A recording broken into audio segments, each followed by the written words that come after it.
What mirror do you look into that will show you who you really are? I was 4 years old when I knew that I had a mystery to solve. I had heard the whispered soft voice many times by then, but I was just coming to the age when it had any meaning for me. The words were enigmatic. The voice was insistent, loving, and filled with a purpose. The voice was gentle, kind, and flowed like a wave through water. I would be at the point of awakening from sleep, and the voice would intrude into this in between time and whisper, "Awaken, sweet spirit." I would jump up and run to my mother. "Mommy, I heard the voice again." She would say, as she did over and over throughout my life, "Do not be afraid. This voice is for you alone, and you will solve this mystery someday." Was this voice simply me trying to awaken myself from some deep sleep? Was I just imagining the voice? Was it all really a dream that kept recurring? And the question was, awaken from what? Was I awake when I was asleep and asleep when I was awake? How does one flow through life without remembering that there is so much more that we don't know than that which we do? My beginning was safe and loving and continues to whisper its truth to me to this very day. At 4 years of age, I was filled with questions not only about the voice, but the mystery of life. I wanted to know everything, not just simple placating answers, but a truth about everything, a truth which would fit into some giant puzzle that I was constructing. In the beginning, my teacher was my mother. She gently encouraged my questions and always dug deep inside of herself to give me an answer. She was the song of my youth, the inspiration to complete myself, and the melody which continues to harmonize my world. Sitting under the stars on a warm summer night would begin a lesson of the soul. I would ask her questions like, "Mommy, when do I get to go home?" She would hesitate and then say, "You are home, darling, because you are a part of everything. You fill the universe with your joy and your rhythm." The stars have always created an ache inside of me, for it felt like home. I could feel a magnetic pull to understand why this felt like home and why the stars made me feel safe. They were always the blanket which I would pull around myself, a comforting mass of lighted winks, exciting my little girl mind and my soul's deeper need. Dr. Mack always told me beautiful things which would excite the vapors within me. She would say that life was a wonder and that I was a magnificent flower that was blooming petal by petal until the fragrance and the flower would become so beautiful and sweet that it would make God whisper, "Come home, fly into my arms, and let me surround you with yourself." Dr. Mack and my mother started a flame within me, and I constantly saw things differently through their dialogues. The understanding that they ignited was growing and dancing around me all the time. To this day, I cannot understand taking a breath into my lungs or feeling my heart beat without God on my lips, in my heart, and on my breath. I was born to experience the magic of this constant need within me. I was filled with a constant pushing for the truth, the complete truth, not just a mimicked answer with no understanding behind it. I craved something that I could not put a name to. I yearned for something that had no ending. I desired something that had no face.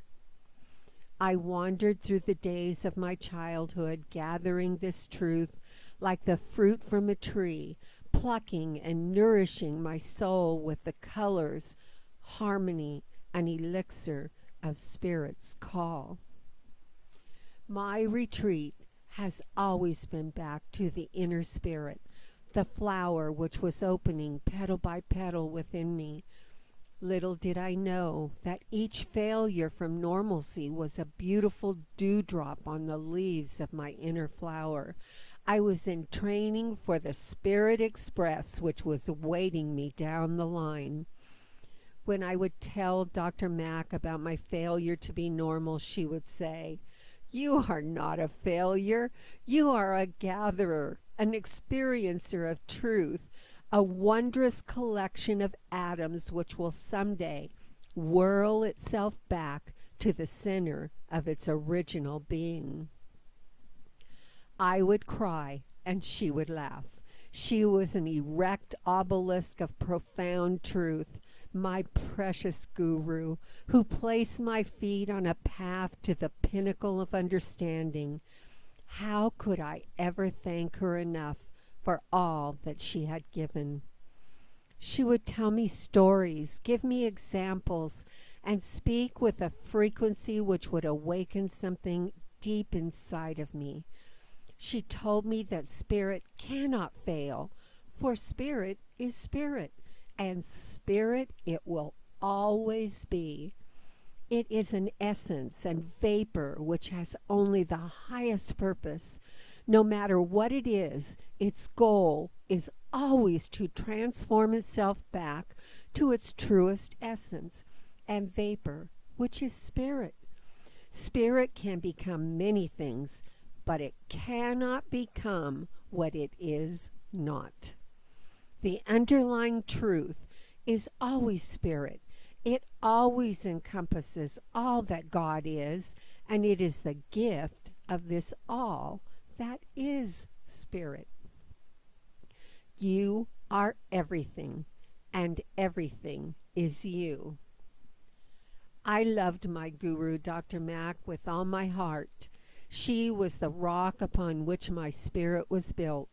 She was the center of my spiritual universe, and my mother was the loving wind which fanned the inner flame. I was blessed, and I was on a journey of discovery. I was the gatherer of experiences to feed my soul. The answers to all questions came in December of 1994, when I was thrown out of my body and sent spiraling out into the cosmos. The voice, which had been silent since I was about 9, now came flowing through again. I realized how much I had missed its insistence, but now that voice had changed. The voice was again beautifully melodious, but it was now filled with a new, urgent, love-filled request. The voice was like a warm blanket on a cold night, with warmth that was soul deep. I have been waiting for you, my star child. You must see the cosmos as the creative and vaporous substance it is.